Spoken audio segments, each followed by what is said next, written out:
Welcome to Holistic Health and Healing, a show offering solutions for the body, being, and beyond. In each episode, we discuss topics that empower you to take a holistic approach to step into your unique voice in this world. Now, here are your hosts, Dr. K and Hank Setala, the Sonic Shaman. Good morning, everyone. Welcome to Holistic Health and Healing. Well, it feels like it's been forever, but we did actually stream last week, but it feels forever ago. It's so loud. But we're going to be talking about the full moon today and just some of the metaphysical applications and maybe some of the more tangible applications. And it was Dr. K's idea, so I'll let her speak. I think I have about 10-minute worth of a conversation about the full moon. Yeah. Good morning, Debbie. Thank you so much for joining us. Hi, Debbie. Cool. I think Hank probably knows more than I do, but the effects of the full moon and the new moon are a real thing. And let me start actually by saying, when I worked at the bank, they made fun of me because I worked in a call center, and I swear I started noticing that the most awful phone calls I would take were all on the full moon. I had somebody blow a whistle in my ears. I had to call the suicide hotline to have police go out to somebody who was going to commit suicide while they were on the phone with me, all this crazy stuff. And so I started taking the full moon off, and they made fun of me, but then they were like, you're onto something because the calls are crazy. We just sometimes aren't noticing the correlation between, the full moon and what's showing up in our world because we're not paying attention. Absolutely. And that's how I was going to start too. When I worked at the hospital, there is no coincidence that we really had the hot stuff come through. And any hospital person will tell you this, that the hot stuff comes through probably about, 3 days before and 3 days after a new moon actually and a full moon. They don't talk about the new moon so much, but the new moon has that similar kind of energy too. Yep, so, there's different potencies that you use for the moon, and we'll talk about both of them. And it's funny that you say it's like 3 days because the moon goes through the different zodiac signs, just to switch to astrology for a moment, and every 2.5 days it switches signs. So like when the moon is at its peak, 2.5 days before, 2.5 days after is the window of influence, the arc, if you will, of the full moon and its influence over how it affects us and its potency. And depending on the zodiac sign that it's in, that is the theme of energy. With astrology, it's like the houses are the stages where it plays out, and the zodiac is the theme of the play, if you think about it that way. So as the moon, it moves through different zodiac signs, the themes and how it's playing out could be different relative to each person's individual chart. And here's like a little scientific piece that just popped in my head. Guys, there's no light in the moon. Believe it or not, it's a reflection. Actually, it is not. When you look at the moon, you're seeing and I don't really know how to explain it physically. It's just something I read kind of a while ago in research. There's no light in the moon itself. Right, it's just the sun reflecting it. Yeah, correct. It's the sun reflecting it. So kind of cool. There's no cheese up there either. Oh man. Right? I was gonna go up there and get some cheese. But yeah, so when I worked at the hospitals, it's definitely that energy started about 3 days before, kind of the frequency will continue about 3 days after. So you're looking at, close to a week of this and it definitely kind of happening. If you think of the moon and how it affects the tide, or I think somewhere in science it says the tide affects the moon, but whichever way it is, what percentage are we of water, And so like what, just from a water pool standpoint, like what impact is the moon having on us from that, if you just think of it that way? And how many people are full moon babies? I am. Like there's so many, if you ask any nurse in like a hospital or anything like that, on the full moon, one, there's all kinds of crazy stuff happening in the emergency room, but two, there's like an exponentially larger amount of babies being born. And I wonder if there's a correlation between the actual impact on the physical body and the water in our body and things and that, or if it's just an energetic thing.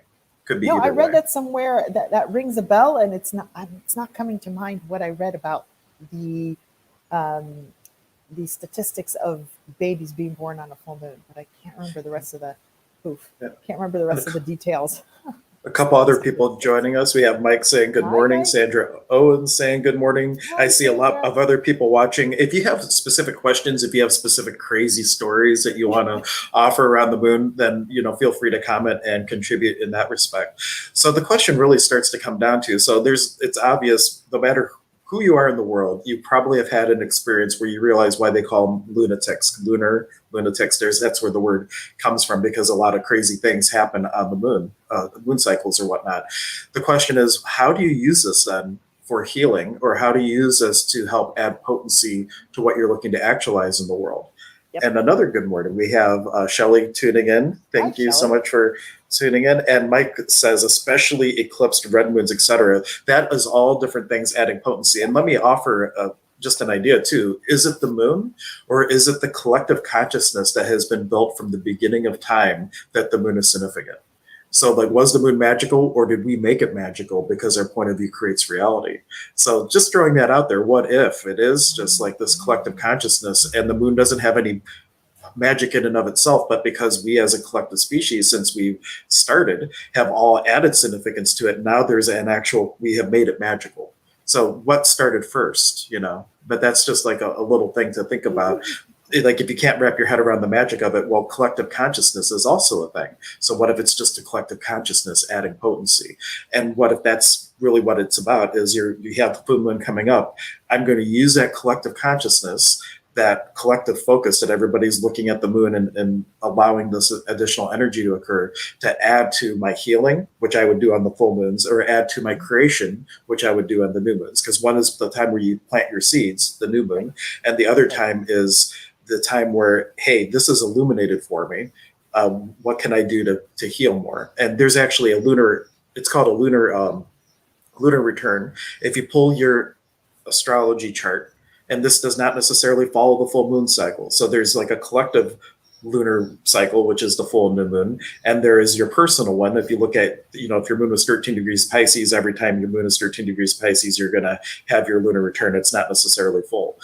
But with the lunar return, every time you have the moon come back to that lunar spot, it resonates something in you that still needs healing. And as the moon goes around your chart, you can't see my hands. So, and actually, I'll look to get a chart and put it up so you guys can see what I'm talking about. But so if your moon was 13 degrees Pisces and it returns to 13 degrees Pisces, something in you is getting resonated, some sort of past trauma. So say it's a bully from a bus when you were 3, and now your boss is being a jerk and you're noticing that. That is the energy of being bullied, or someone being overbearing or whatnot. And as the moon goes around, the 90-degree aspect, you get blindsided. 180-degree aspect, you are able to see clearly what the correlation is. So, wow, this isn't about my boss. This is about when I got bullied on the bus when I was 3 and I didn't stand up for myself. And on the next 90-degree aspect, that is where you have the opportunity to choose differently. So instead of not standing up for yourself, you can stand up for yourself. And then you get another aspect. You get a whole nother lunar return. So every 28 days, you could be doing a process of inner work with all these things that are seeded from childhood or beyond, and just need to be looked at to be healed and re-anchored. Re-anchoring is the key. Choose differently. Don't be the victim, be the victor. Exactly. Yes. Thank you. Choose differently. Choose differently. And I will find an astrology chart just so people can kind of see what that's about here. But yeah. I think you're correct. I'm hearing intuitively there is something going on with the energy that always is, but us as a collective consciousness, we do. That's exactly. You're like reading my mind today. We do potentialize it. Ooh, I like that wording. Potentialize. We add more energy to it. So then, with a full moon is kind of a full moon thing, and it does its little thing. We, I think, as people, oh my God, it's a full moon, and we freak out, and we add all these things to it. So then the energy becomes a whole lot bigger, and we feel it a heck of a lot more. When we can just say, okay, it's a full moon, and we're just going to work on stuff. Yep. So. And anybody interested in the astrology part, this is an astrology chart you can see in the left-hand quadrant, kind of. There's that little moon icon. So this is like moon that's 22 degrees Scorpio. I believe that's Scorpio. No, that's Virgo. I always get them mixed up, and plus it's really small. So like you would bring up your astrology chart, and you would look at where the moon is, and that's what determines your personal lunar return. But then we also have, as a species, our collective one that would be more like on the moon cycle. And I saw a question from Mike, so let me bring that up. He was asking, you can also tell them you mean this intense. I'm not sure what you're asking, actually, Magic Mike, but like with adding potency or adding intensity, it just think about like if you're doing any yard work and you had to carry something yourself, it carries a certain weight to it. But if you had 10 people helping you carry it, then it's going to be a lot lighter. So whatever's going on in the astrology world, you're never victim to it. They say like the more conscious you are, the less astrology matters. But what is happening is it's creating these waves. It's creating these energy waves that could carry you more easily to a destination should you choose to go there. So it's important. It's useful to know what's going on with the moon and things, because since that wave of energy is there for healing or for growing a new intention or whatever the case is, it's like you have those 10 people helping you carry yourself to a target or to a goal. Yeah, I follow a lot of master codes. That's just my my stuff's more with chronic healing. And when the full moon comes up, what happens? And I think I did a little Facebook video on this a long time ago. But why are people acting more crazy? Why do you find that you explode more? Because whatever is inside of you that has the highest energy is now pulled up even further. So inside, if you're angry, you're going to find that you're more angry around these 3 days before and 3 days after. It's whatever is inside of you that you will potentiate that. You will make that bigger. So you really want to, what I do is I do a lot of meditation around the full moon to really flush stuff out. I do a very specific one to flush those emotions out so we can potentiate goodness and love and whatever it is inside of you to make you better, a better person. Versus, the stuff that happens in the ER, those people already have that inside them, and it's not being worked on probably very well. And this is why you have all these arguments and extra people come in and it's crazy. And because whatever's inside, just, where it's at a level of a 10 or a level of a 2 on the dial, it goes to a level of a 10. And this is why you see all this craziness going on. Yeah. And a lot of that is because people are operating unconsciously. What if you were operating consciously and you could see the energy from being bullied on the bus for what it is? And like, wow, I have let people walk all over me. I am a people pleaser. What would it take for me to not be a people pleaser anymore and put me self first, not selfish, and put, and change this? And so like that's where once it's illuminating, you have that energy. Now the ability to transform and transmute it is so great. But with astrology, it's all about cycles. And if you unconsciously just blow up and, act out or whatever, you'll have another opportunity where that energy will come around again. And those cycles continue until you go, okay, universe, I get it. To stop hitting me upside the head, I'm going to look at this now. And so the more conscious you can go into it, then it just becomes these potentiality things. And if you can go into a meditation, or I offer healings where I do tuning forks based on the planets. So I'll run your chart like you just saw, and I'll see what's going on. I'll see what the transiting planets are, and I can customize a sound session based on those frequencies to bring more ease with whatever's going on in your world, from the planets, the moon, and all that.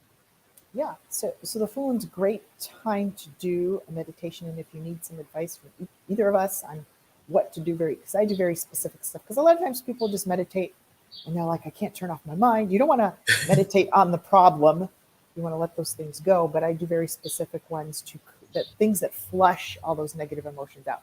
And then you can potentiate anything on a full moon. So I send energy to the business or to your finances or to somebody that, needs some extra love, or that you're having an argument with. It's maybe counterintuitive to send love to that person, but that's what I do. More so because the energy there to do that, it's kind of like Master Ko says, it's like a hose versus a fire hose versus your backyard garden hose. You are flushing and giving way more energy to something that needs it. It's going to have more effect in and around a full moon than it will on a regular day. Yeah. And also keep in mind that it's not just you being affected, all the people around you might be affected. So that gives a space too where you don't have to necessarily get drawn into other people's drama. You can be like, oh, this is really interesting that it's coming up for them. And instead of going into reaction mode with the lunatic, you can say, well, what energy could I be in creationship to that? Meaning, with them spewing this energy, how could I take that energy and use it to potentialize something in my own life and create something? And then you're actually using the potency from other people, whether they're choosing it consciously or unconsciously, to help you create whatever it is that you're creating, because we're all being impacted by it. What would it take for you to be able to potentialize other people's charge? You can do that too. You can do lots on full moon. So definitely you don't. People, and Mercury Retrograde, that's another one. You know, I blame everything on Mercury. Yeah, we could probably have a whole topic just on Mercury Retrograde. Computer's not working. Damn Mercury Retrograde. You don't have to be the victim of these things. You really don't. And a lot of people use that. The regular society, I hear, well, I'm just going to blame it on the full moon. You don't have to blame anything on the full moon. You have your own awareness, and you can navigate completely differently. And something new that I'm adding are energy shields that I'm going to be doing now too. I can actually do an energy shield for somebody so that you're not so affected by all this stuff. Yeah. And if you think of yourself like a flute, and the universe is giving you this flow of energy, and sometimes there's these bursts of energy representing the planets, just to give an analogy for this, it's up to you to cover holes, not cover holes, to play a tune into the universe. And so like if you're using these bursts, instead of like holding on and it sounding off because you're blowing too hard or there's too much air flowing for what you're allowing to go, you start to be in the flow, and you can actually help it to, you can use all these energies to actualize things for you, which is always fun. And a reminder too, if you guys have specific questions, like let us know. There is one thing I would like to bring up with Mercury Retrograde though. There was this a reader in the area that was always late to everything except when Mercury was in retrograde. She was born during a Mercury retrograde. And so when Mercury went retrograde, for her, it was like, I'm on time, everything's working well. And what we ended up doing is we used a frequency for Mercury and a weighted fork, activated it, and she would use it every day because she did readings up at Goddess Elite, and I had a tuning fork display there, and she would always just use it on herself. And as long as she used that from time to time, she ended up being on time for everything. So it was able to balance. I'm just giving an example how frequencies, if you are feeling out of balance, looking up the tones of the planets, playing something from Jill Matson, she has a whole CD where it is the planets put to music, the frequencies of the planets put to music. And playing something like that can help harmonize and normalize the frequencies that you're impacted by in a way that now I can use it more skillfully instead of, just having it rock my world. Yeah, the biggest advice I can give on the full moon and Mercury retrograde is, number one, for all of life, is being in awareness. So many people are just not in awareness of, okay, I'm feeling this building up. I'm feeling this anger, resentment, or sadness, or whatever, depression, whatever it is, building up towards myself, towards somebody. I'm having negative thoughts. Being in awareness and working on becoming the observer. And as you realize that you are not the body, you are not the emotions, you are not the thoughts, you're a soul being, you're going to realize that you're creating these things. And as you get yourself to a greater awareness, you're going to be so much better able to go, okay, I feel this stuff churning up. It is a full moon, but I am not the victim to this. I am not the blame. Where I see a lot of people around me going, oh man, it's the full moon. That's why I blew up on so-and-so. It's their fault. It's the full moon. Don't blame the full moon. You are not a victim of the full moon. You are way greater and bigger and brighter than that. Way bigger. So in shamanism, we call the entire space that we are in, the world, the galaxy, the universe, all of it is the Kausai Pacha, the field of living energy.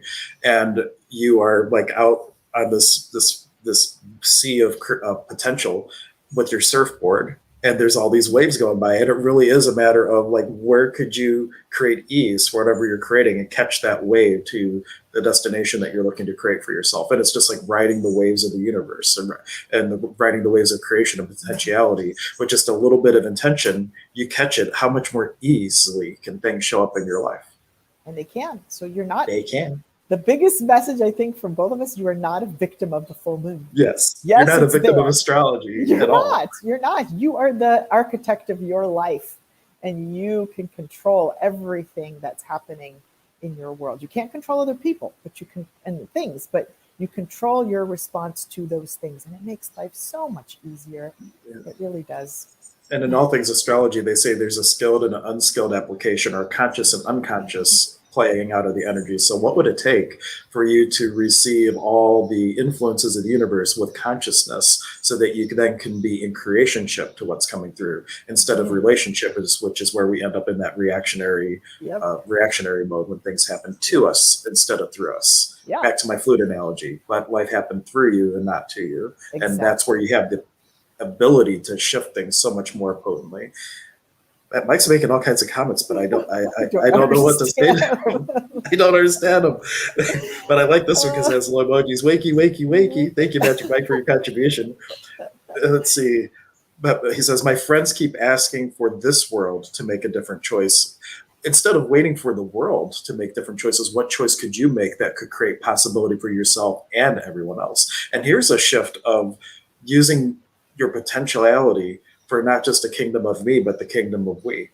Rishi's Metaphysical Institute, one of the things that you would always ask is, will it help everyone or will it hurt anyone? And you wouldn't do anything that would hurt anyone, and you would only do things that would help everyone. And that's like the macro level of creation, where you're really looking at it as, we are all one.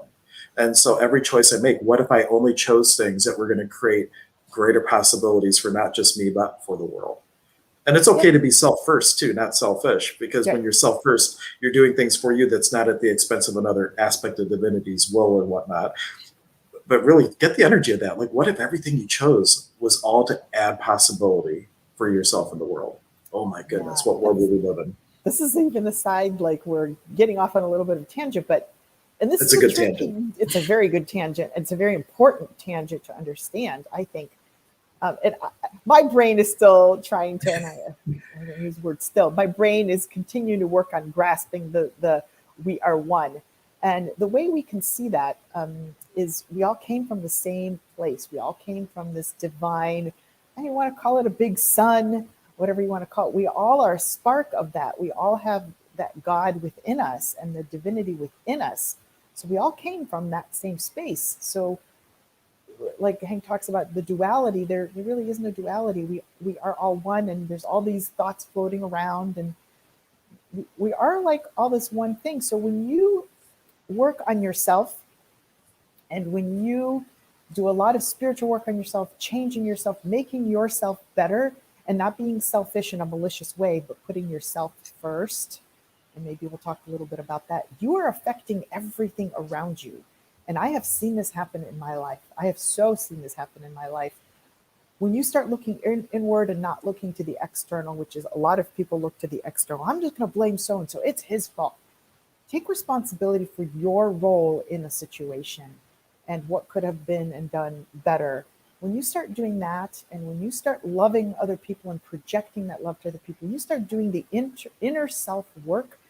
It's like a ripple effect when you throw a stone in a lake and you see it affects everybody around you. I know that sounds tricky, but if you really, really, really start doing this work and stop looking to the external to fix so-and-so, to fix the situation, that's that person's fault. When you start doing that inner work, everything, people around you change, circumstances around you change. I can only tell you I've gone through it, so I know it's a very, very real thing. My life has changed 180 degrees when I started looking to the internal versus trying to fix the person in my relationship, or, blaming, or, not realizing that I play a role in this. So when you really start cleaning yourself up, life changes. And you're talking about the ripples in the lake and whatnot. I think you were reading Becky's mind, because she was talking about drops in the ocean creating Becky, ripples. Yeah. So you're being the mind reader there. We're all in this ocean, right? We're all in this ocean. Well, the greatest truths are paradoxes. So the duality does exist, quote unquote, but also we're one. So you're separate, but we're one. And you're the only one in the room, and so am I. So even though there is this perceived duality, if you can be in the world but not of it, if you want to use a Bible reference, then you are able to have that sense of oneness but operate in the duality. And that's where you have these crazy possibilities, and you're in creationship with everything instead of relationship with everything. Because relationship is the analogy of a duality and we're separate. Creationship is, though we appear separate, we are functioning as one, and what can we truly create together? And then that's where, things can go super, super awesome. And then Ernie was saying, under the influence of the full moon, Luna is a lunatic. Emotional reactions peak for some. That is so. Yeah. And Ernie is an actual astrologer. For anybody looking for astrology readings, look up Ernie. Like I'm not an astrologer. I use astrology and healing, but I can't like look at a chart like Ernie can and just like fly off the cuff reading it. But Ernie's really good with that kind of stuff. If anybody's looking for something like that. Yeah, awesome. Yeah. I had a thought. It just went poof. Oh, poof, the magic dragon. Poof, the magic dragon. He's here today. He did good last time. But we don't have Mark here today. But at least he's being quiet if he is here. It could go either way. Yeah, when you that's all I can emphasize. So when the full moon happens, just recognize that what within you needs work and healing is going to get pulled up often. But if you can flush that out and replace it with peace, you're going to magnify the peace, the joy, and the love. If you're going to focus on, man, I feel really depressed, I feel really angry at so-and-so, that's going to get magnified. And a lot of us, like you said, Hank, we function at an unconscious level. We don't even realize that this is what's getting pulled up within us around these three days before and after. And if your spouse or your boss or friend or who's getting underneath your skin, start asking, where have I felt like this before? Where is the original wound? Because one of my best friends triggers the hell out of me. But it's wonderful because the people who are closest to you, that you allow to get into your circle, they're the ones that trigger you the most because they're just closer to you. And even though I get triggered, I'm always looking like, where have I felt like this before? And I'm correlating, oh my gosh, I'm seeing things of wounds from my brother or from my dad or from something else. And if you can get to the original wound, all the other things that are showing up that are like, that you're playing out this wound, they can stop showing up in your reality because you got to the original wound. So when have I felt like this before? Where's the original wound? And allow your mind to start diving down. And it might be something silly. It might just be something that you know happened as a baby, but you can't remember what. And you just allowed for that energy to process through you anyhow. Because it's not like the Western mind, we love to see what kind of crap we're throwing out, but you don't really need to know. It's about the energy. And if you can put a box around the energy to throw it out, you don't have to remember what that energy was. And if you can't remember something as a kid, well, what past lives have this similar thing? Where's the original wound there? I'm not a big advocate of past lives, but if you can't remember something and you need a framework to work with it, then what past life has a flavor of this that I can look to heal? Yeah. And that's all things. Yeah. Yeah. Thank you for that. It's looking back because we're here. Don't forget, you're a soul. You're not this physical being. We keep thinking we're this physical body. We die and we're gone. We're not. And the spiritual journey takes mistakes, it takes time, and it takes practice.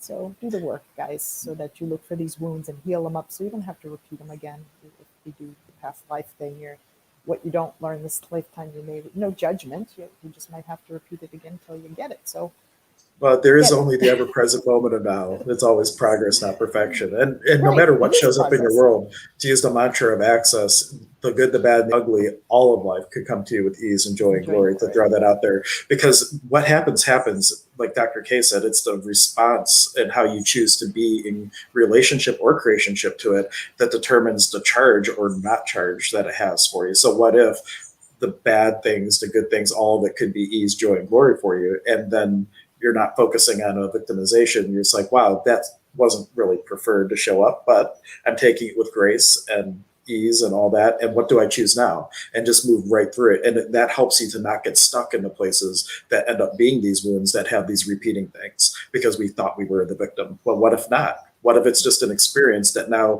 can launch you into a whole other possibility, whether it was a good or bad experience? There is no good and bad. We've created good and bad. That's why I did air quotes.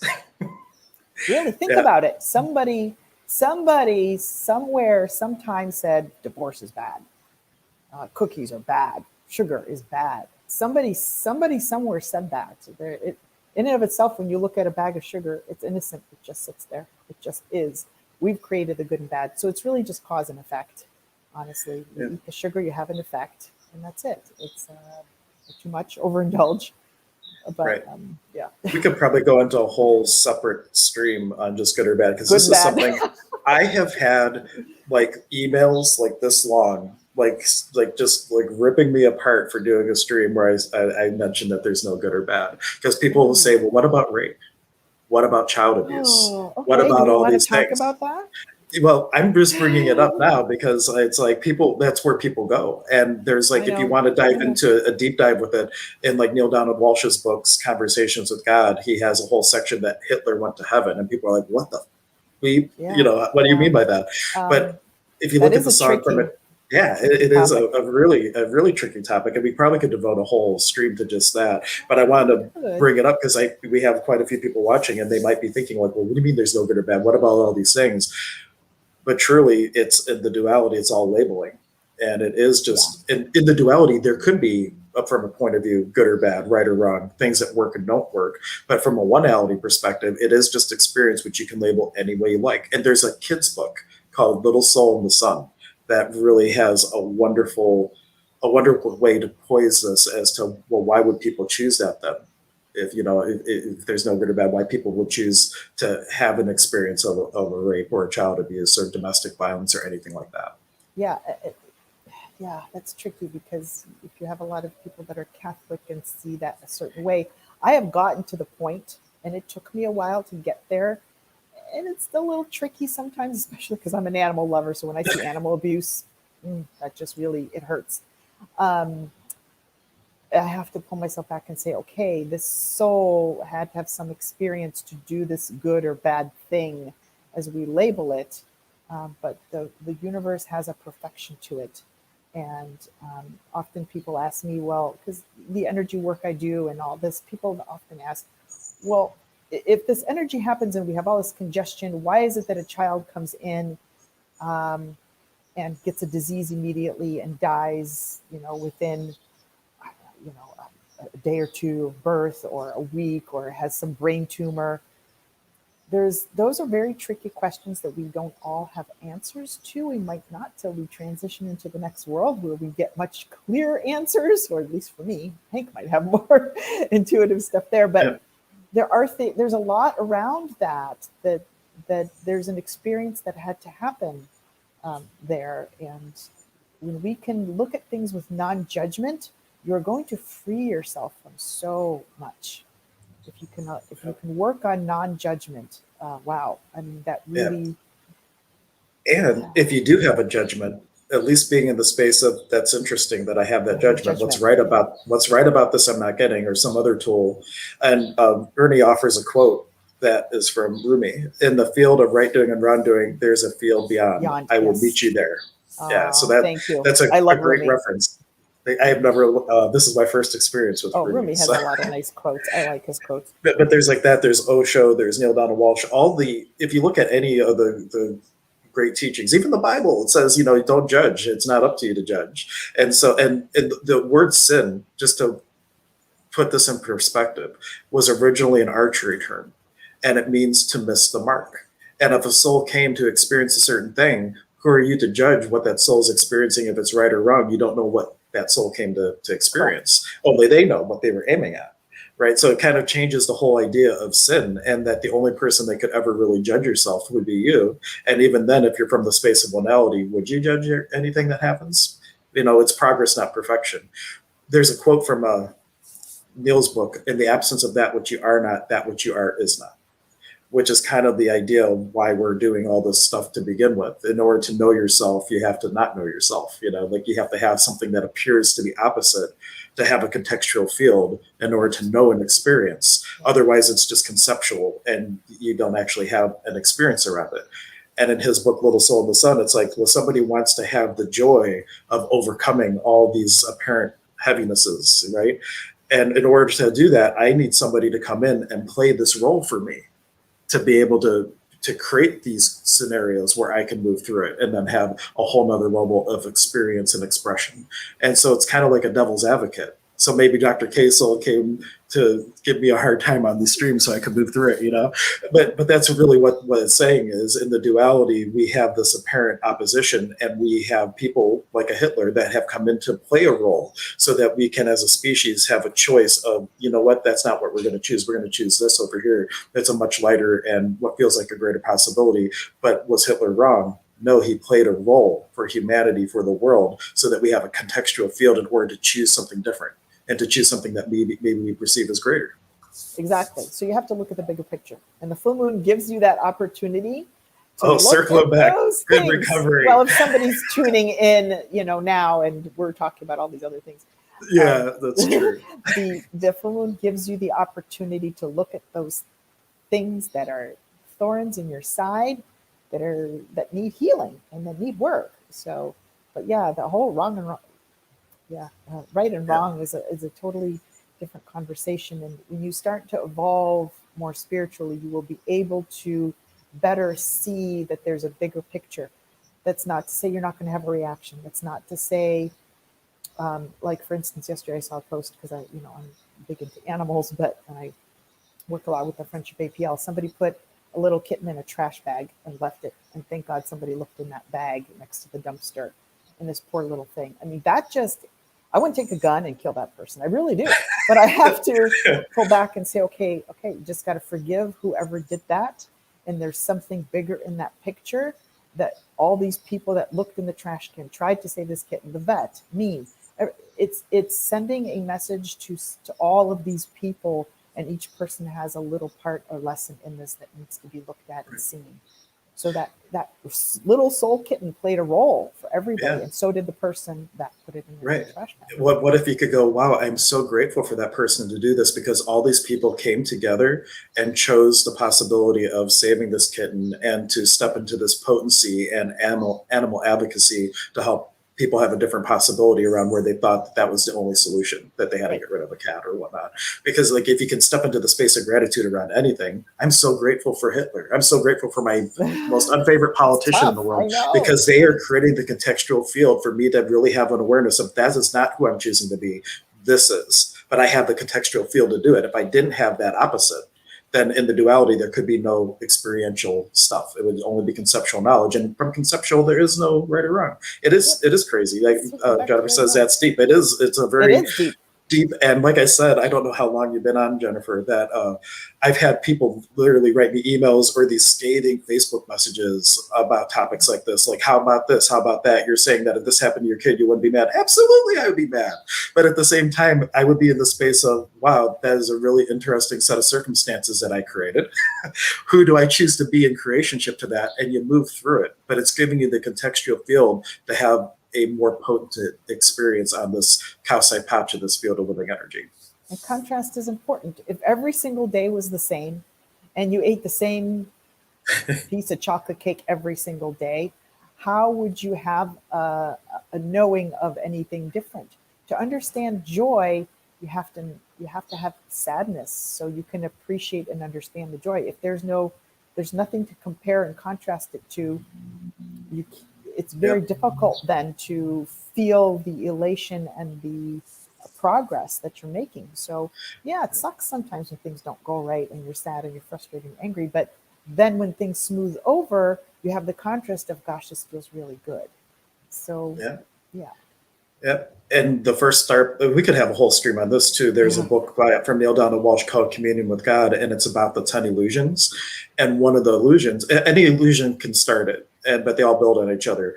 But the idea is that ignorance exists. There has to be something as oneness that we have to allow ourselves to not know in order for us to start building this whole relationship and duality for us to even have the experience. So there's like, ignorance exists, that separation exists, that superiority exists. These are all illusions to help build this contextual field.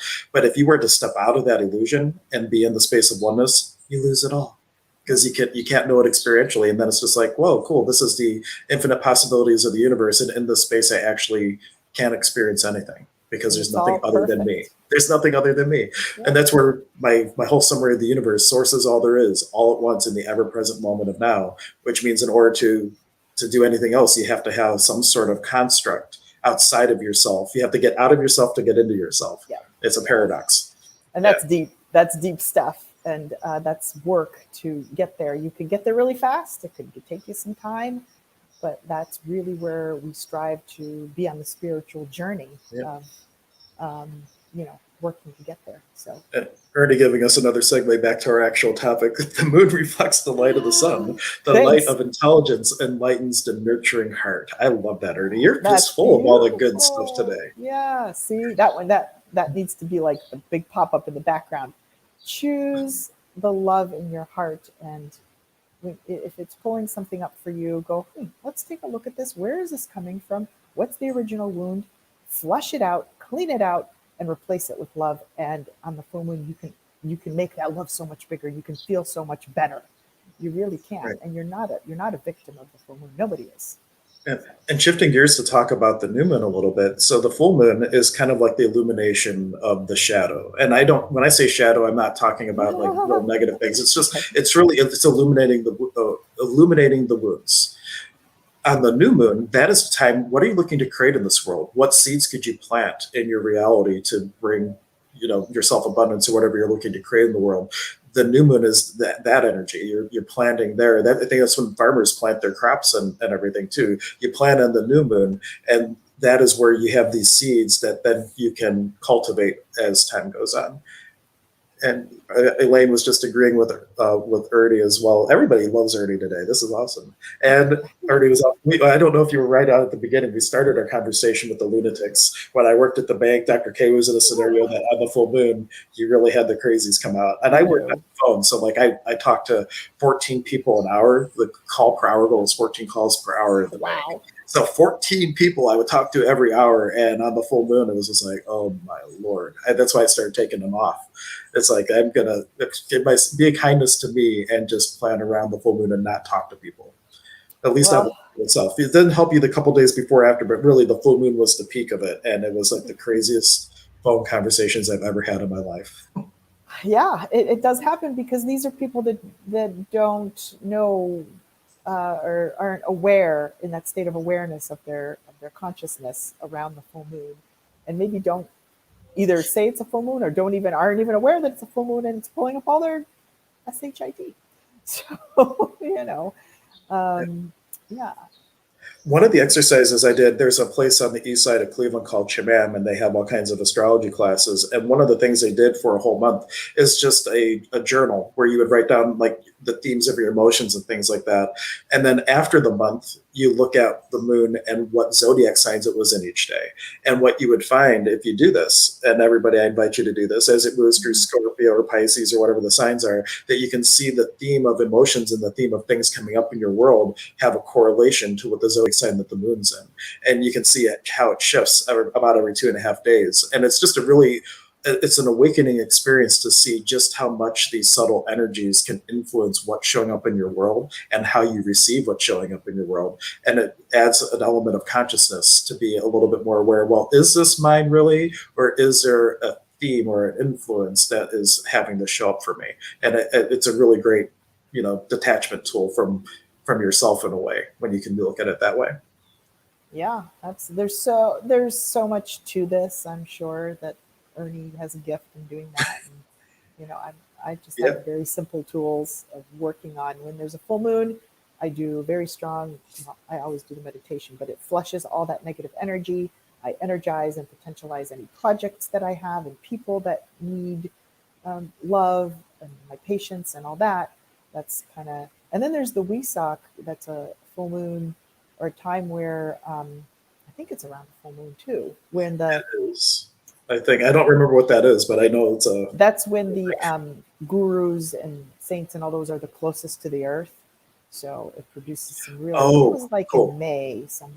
And if anybody wants to check out the Lucius Trust, there's like a whole society built around the Alice Bailey work. And they have these world service meditations, which are always on the full moons. Yeah. And I know that Shaman used to do them in person, at least pre-COVID. And there's places all around the world that, if you just think about like how many people for whatever purpose are doing a meditation on the full moon, and what contribution could you be to that, and what could you receive from all these people, this the collective consciousness being in all this extra potentiality, if you're just willing to tap in and receive from that, and at the same time being a contribution. How much more change could you create in the world by being a contribution to other people's meditations, whether they know you're participating or not? But you can look up, there's all kinds of things that you could participate in very Consciously. What's like the statistic? If it's Poof the Magic Dragon, if it's 100 people that are meditating at the same time, I think it like potentiates it sends an energy Maharishi that's effect. like, yeah, Maharishi Effect. It's so much stronger. So if you jump on a meditation on a full moon, like Master Kali does one around a full moon that's kind of extra, and he turns up the energy. So I'm always on there. When you have all those people's energy potentiating everything you're potentiating, it's all a collective effect, and it just makes things so much bigger and makes so much more change so much more easily. So it's cool stuff. And there's a book called The 100th Monkey where they talk about the Maharishi effect for people who aren't familiar with it. One of the experiments that they talk about is a group of monks going to a city and just meditating, and that there was a correlation between where the monks would do this and the crime rate. The crime rate would dip. And so they can't say that, prove that it was the monks that doing it, but every place that this occurred, there was a correlation between doing the meditation and the crime rate of the city. And so the Maharishi effect is also the idea that all it would take is 1% of the population of the planet to achieve a certain level of awareness, and it would shift to all the people on the planet. So if maybe we're a lot closer than we think, with COVID and everything affecting the world's population and all these types of things. Like, I wonder if that 1% isn't as far up as we might think it is. And what would it be like if we just had this sudden quantum shift in the consciousness of everyone to really start functioning from the kingdom of we instead of the kingdom of me, which is the shift I really think and feel that we're going for, is the globalization of humanity, like really understanding that, hey, we're in this together. We're separate, but we are but one population on this planet. I think we're on our way. I think this is what's happening now. I think a lot of people are waking up, some are not, but the goal is to get more awakening, more being in the present moment, more gratitude, and shifting this whole reality. That's what we've been going through for many, many years, and I think we're at a big cusp in this. Yeah. And Ernie was offering a Buddha birthday, full moon of Scorpio, Sun of Taurus, and thanks, Ernie. I'm so illiterate with all the astrology. Oh, I have no idea what that stuff either. I mean, I do. I'm a certified astrologer, but I can't read a chart. I have to it would take me hours to look up everything and be able to speak intelligently about all this stuff. And then Elaine was saying, I literally had the Reiki prayer in my mind last night. Spirit guides come to us from the other side. Truly there is entities like beings of light and ascended masters and all these things all around us. The only thing that separates us and them is our willingness to receive them. Absolutely. It's all there. But we have this idea that I got to do it on my own. Like, if you don't do it yourself, you can't count on anyone else. All this stuff ingrained as kids. Like, if you receive something, you are obligated to reciprocate. All these things prevent us from receiving. What would it feel like if you were really, really able to open up and receive the unlimited contribution available from the universe and from all the beings of light around us? We would not be in this mess we're in. Yeah. And Ernie posted Wesak Festival. Yeah, that was just a few weeks ago. And it's a very, very, if you guys want to write that down, and it happens once a year, and it's around May. Ernie, I don't know if you have the dates, because there's certain people have certain dates, because somebody just did a meditation around it now, but I want to say it's May 25th or a week before, somewhere around there. And it only happens once a year. And a lot of times they do these meditations pending when this lands time-wise. Sometimes these meditations occur at 4 a.m. I remember last year or the year before that, I was up at 3 a.m. It depends on when the actual peak of the moon is. Right. They try to do it. And then if you look at the pagan holidays and things, there's Beltane and there's all kinds of other, I'm not really knowledgeable about that, but there's always things going on. But if you don't have a point of view about the energy that's there and you recognize it as an infinite being, you can use any energy and direct it to do anything. You can still tap into that collective energy and use it for whatever you're looking to create in your life, even if it's not quite on par with what you're looking to do. So never turn down the energetic contribution that you can easily shift for yourself to where you want to go. Yeah, because you actually have 3 days before and 3 days after. You can still experience this stuff. So if you miss that 3 a.m. meditation and it's recorded, or you want to do your own, you'll still have those effects around. Ever-present moment of now, even past the 2.5 days, what if the only thing that would stop you from receiving that and the energy of all the full moons of all time and space in this ever-present moment of now, what if the only thing that stops you is you? Yeah. Again, it comes down to how much are we willing to receive. Exactly. Yes. How much are you willing to receive? How much are you willing to, what are you willing to do? What are you willing to receive? And how receptive are you? Or are you saying no? Wow, I can't believe we're at the 50-minute mark. Oh, we Just did. making a I final was like, call. I only how had are we 10 gonna minutes make to talk about. Yeah, right. Look at you. I You're know, holding right? back on us, right? Something came through. There's a lot more information than you think when you start talking about things like that, and the flow of all the places that it can go. But final call, if you have a question, if you have a comment, now is the time. And if you're watching this on a replay, make comments of topics that you'd like to see in the future. And the best place to comment on that is on the YouTube channel. There's a link in the description of the video for you to check that out. And also just a reminder, don't share the video, invite people to watch our content. There's a difference between just sharing and an invitation. An invitation is so much more personal, and it's really in the energy of this person truly could benefit from it than just I'm going to throw it out and see what sticks. So what invitation could you be to change the world if you shared the content that's relevant for some of the people you care about? I'll just be the invitation for you to be the invitation. And let's see, there was something else. Oh, yeah. We also want to mention, as we know everybody's frantically writing a comment and asking a question, if you don't know where to start with all this stuff, on the first and third Monday of every month, we have the Energy Clinic, which we do virtually, and we do it in person in North Olmsted. So no matter where you are in the world, if you want to have a starting place to start working on you, Dr. K and I could be a huge contribution for you. So just throwing that out there now. Yep, we're just looking and now to serve. back to... And Mike, I don't know what you're talking about half the time, Mike. I don't know where to go with the comments. Maybe I missed it when it's out of context now. But anyhow, thank you for all your contributions.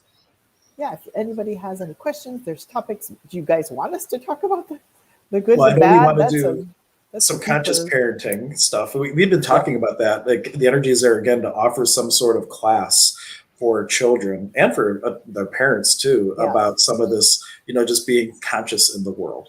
And that is going to be huge. And Mary Ford, if you're watching, you're somebody I was thinking about that might be a wonderful person to contribute to that, because I know she's taught kids before. Okay, cool. It's helping you. Awesome, Mike. I'm glad. I can't believe we don't have Mark commenting. No jokes from our trickster. He must be still recovering. Yeah, or maybe he really is in prison this time. He's always joking that he can't come to our Monday clinics because he's in jail or something like that. He's been in jail for a long time. Yeah. But let's ask the question. What else is there about the moon that we haven't talked about that would be a contribution to everyone? Well, here's some shaman words for you. In the tradition of the Hakokuna traditions of Peru, Mama Kia is for Mother Moon. And Iari Wilka Mama Kia, Ompwe, Ompwe, Ompwe, which would mean victory and praises to the sacred moon, bring your healing here. Because everything has consciousness in shamanism speak anyway. Everything's part of this field of living energy. Everything is part of source. Therefore, on some level, everything is consciousness. So instead of just, seeing the moon and doing things, what if you were to start to build a relationship and creationship with the entity, with the consciousness of the moon? And so those are the words from the Paco tradition. Iari Wilka Sumak Mamakia, the sacred and beautiful moon. Ompwe, Ompwe, Ompwe, which means come here. But also on another level, it means heal what the soul's already healed. And that's a recognition of everywhere, somewhere in this world, there's a part of you that hasn't been wounded. And what if you could call that part of you to help heal you now? So that's a little bit of shamanism for you as it relates to the moon as well. Yeah. That sounds good. I don't know. Yeah. I don't have anything fancy to say. Oh, sure you do. It's not coming. Nothing crazy is coming. Just being in awareness from now on. Don't blame the full moon. I think that's what I'm going to say. You are a divine being. You are so much greater. You are part of something grand and magnificent. You are not a victim of that thing in the sky. You're not. You can go, oh, okay. Full moon, okay, extra energies. Okay, let's look at what I'm pulling up and what's going on with this anger or whatever. What's this all about? Where is that coming from? Where did I feel that before? And then ask us if you need help clean. This keeps coming. Ooh, I'm so proud of you. And you didn't say why is it showing. I caught myself. Oh, that's so good. Because you don't want to ask why. That's the looping question. But like all the things that Dr. K just said, what is this really about? Where's the original wound? what choices could I make to create a different possibility around this? And to just take your victim question or victim statement one step further, don't just stop at the moon, like blaming stuff on the moon. Take responsibility and accountability for everything that shows up in your life, from the kitten in the trash bag to stubbing your toe to a divorce, whatever it is. If you accept responsibility and accountability for everything that shows up, then that gives you the power to change anything that shows up. Absolutely. But the second you're a victim to anything, you've just given away your power as a creator. So it might feel uncomfortable that you're responsible for all the starving people in China. But if you were to take that responsibility, now you have the power to say, who do I choose to be now to change this and have a different possibility in the world? Right. And I'm not saying that you're responsible for that. Like, don't blame yourself. Oh my God, I'm responsible for this whole divorce or whatever. You played a role in something. So ask yourself the question of what role did I play in this? It may be just a very small thing. Maybe you didn't say something or didn't do something. Doesn't mean you have to take it on as a baggage in your shoulders, but we often don't take responsibility for our role in a situation. We just like to point the finger, blame everything on somebody, some circumstance, something. There is a little role that you play in it. Observe it, diagnose it. Where can I be better? Where can I remedy and heal this for myself? And then it will heal a lot of the situation as well. Awesome. Cool. Well, that feels complete. Awesome. Yes, thank you, everyone, for being here. We will be back next week. Maybe we'll plan a random thing. And if you have a topic you want to hear about, let us know. Otherwise, I'm thinking maybe we'll do the 10 illusions. Maybe we'll dive into that, depending if you have time to kind of look at the book a little bit. Okay. That might be fun. Or maybe I should just reinvigorate my whole CWG group, because I haven't done that for a while because the energy just felt stagnant. So I'm like, I'm going to stop it for a little bit and then we'll bring it back up. But anyway, let us know what you would like us to create. And Becky is saying a Nike, which is Quechua for thank you. Erpi chai sokolai wilka nuna penny chai, which means a dove for my heart to you, sacred soul sister. Just to throw a little bit more Quechua out there. Plus it kind of rhymed, which is cool, right? Erpi chai sokolai wilka nuna penny chai. Okay, anyway, with that, thank you so much for showing up, everyone. We will catch you next time. Bye-bye. Thank you for joining us today for the show. Holistic Health and Healing is part of the Emergence of Being Contributor Network. Visit us at emergenceofbeing.com for all of our contributors' content and to learn about our services and upcoming events. Please take a moment to subscribe to the channel. You can contribute to the show by supporting our efforts and sharing our content with those you care about and those who need it most.